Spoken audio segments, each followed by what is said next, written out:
Dito nag-DIY naman tayo dito ng foldable na table. Ayan, kung mapapansin nyo nga dyan, ito yung table natin ginawa. Ayan, wala pa nga itong mga masilya dahil ito isa binubuo pa lang. Ayan, ito yung pinakalock niya sa pinakailalim niya.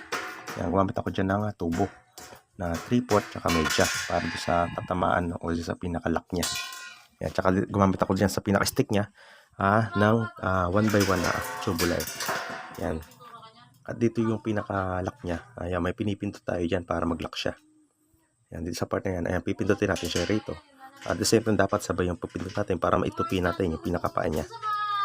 Pipinturahan ba yung mga pag-ibig natin na yun? Tatakpan niyo talaga yun, ano? Papaayos ko yun. Anong pinturahan yung puro matika? Hindi siya mahugasan mo muna. Pangit ko eh. Ayan, tatapin na nga natin siya. Yan, the same time, syempre ganito rin sa kabila.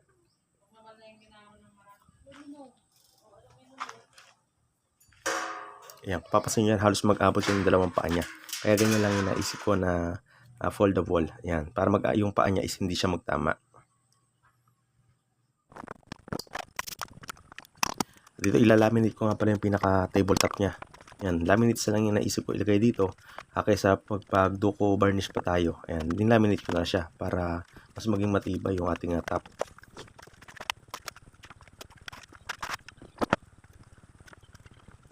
Naging hassle lang sa pagkat laminates ko rito. Hindi ko napansin na may damage pala yung nabili natin na pang laminates. Ayan, sa Wilcon ko kasi nabili to. Nung pagdating sa bahay, na-cut ko na siya. Tsaka ko lang napansin na meron pala siya mga bubbles sa maliliit. Kaya wala tayong magagawa kundi hindi na siya pwede balik. Ayan, dinretso ko na yung ating ayan po, foldable na table. Ayan, foldable table. Ayan, shielded na siya ng masilya. Ito yung pinaka tabletop niya, isa laminated board. Ayan, nilaminates ko lang siya. Ayan, nabili ko to sa Wilcon. Itong ating laminates. Laminates ko lang to sa plyboard. Ito yung ating plyboard. Pipinturahan ko na lang siya. Pati itong loob na to, nilagyan natin siya ng masilya para just in case na tutulo rito yung tubig, hindi siya mag-penetrate dito sa pinaka-edges ng ating plyboard. Although ito nakapasok po sa loob ng ating lamesa, pero shielded pa rin siya ng masilya para mas lalong tumagal yung ating plyboard. Yan. Yan. Pintura na lang kulang na to. Yan. Ito na nga yung ating finished product ng ating foldable table. Ayan, mapapasin nyo nga dyan. Nakabaliktad lang siya. Gawa nga na finish ko kasi ito. Hindi ko siya pwedeng ilapag-lapag lang basta masisira yung kanyang pintura. Ayan, sinilang ko yung gilid niya. Ayan, sa height nga pala natin na ito. Siyempre, standard natin ng height ng ating lamesa. Ayan, 70 cm. Ayan, 70 cm yung ating height niya. Ayan, 70 cm. So, yung kanyang lapad o yung kanyang width.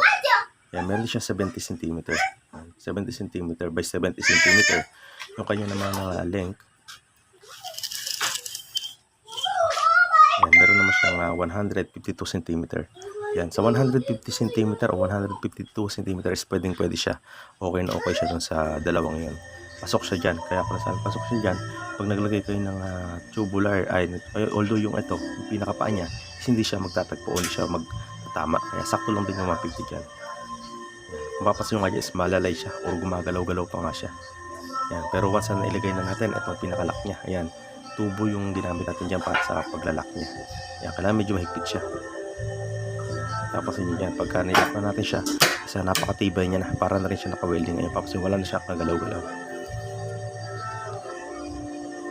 Ayan, ganun lang guys, and thanks for watching.